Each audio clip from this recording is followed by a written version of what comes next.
মনের মানুষকে জীবনে আনতে এই ফুলগুলি সঙ্গে রাখুন। বলছে বাস্তুশাস্ত্র। জীবনে সকলেই ভালোবাসার খোঁজে থাকে, কিন্তু কেউ কেউ সত্যিকারের ভালোবাসার সন্ধান পায়। আবার কারো জীবনে ভালোবাসা আসে না বা খুব দেরিতে করা নাড়ে। তবে সিঙ্গেল জাতকরা নিজের মনের মানুষের সন্ধান পেতে চাইলে বাস্তুশাস্ত্রে বর্ণিত কিছু নিয়ম মেনে চলতে পারেন। বাস্তু অনুযায়ী ফুলের সঙ্গে সম্পর্কযুক্ত এই কয়েকটি সহজ ও সাধারণ নিয়ম মেনে চললে ব্যক্তির মনস্কামনা পূর্ণ হবে।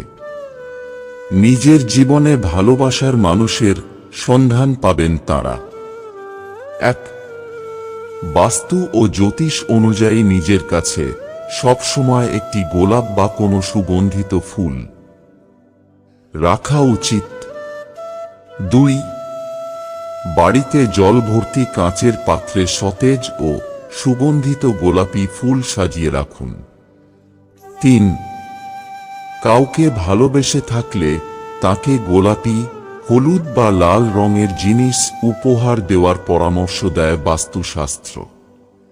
৪. রজনীগন্ধার ফুলকে ভালোবাসার অদ্ভুত প্রতীক মনে করা হয়। নিজের শয়নকক্ষে এই ফুল রাখলে ভালোবাসা লাভ করবেন। ৫.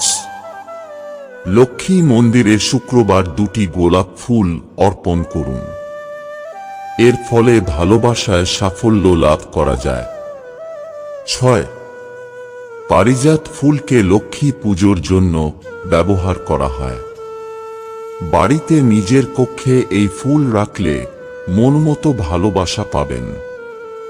আবার পারিজাত গাছ যে ব্যক্তির বাড়ির আশপাশে থাকে তার বাড়ির সমস্ত ধরনের বাস্তু দোষ দূর হয়ে যায়। ৭. বৈজয়ন্তী, বেল, রাতরানী, কুমুদ, করবরী, চনক, মালতী, পলাশ ও বনমালা ফুল বাড়িতে রাখলেও খুব তাড়াতাড়ি ভালোবাসার মানুষের সন্ধান পেতে পারে। বন্ধুরা, ভিডিওটি ভালো লাগলে লাইক করুন এবং আমাদের চ্যানেলে নতুন হয়ে থাকলে সাবস্ক্রাইব করুন। ধন্যবাদ। আপনার দিনটি শুভ হোক।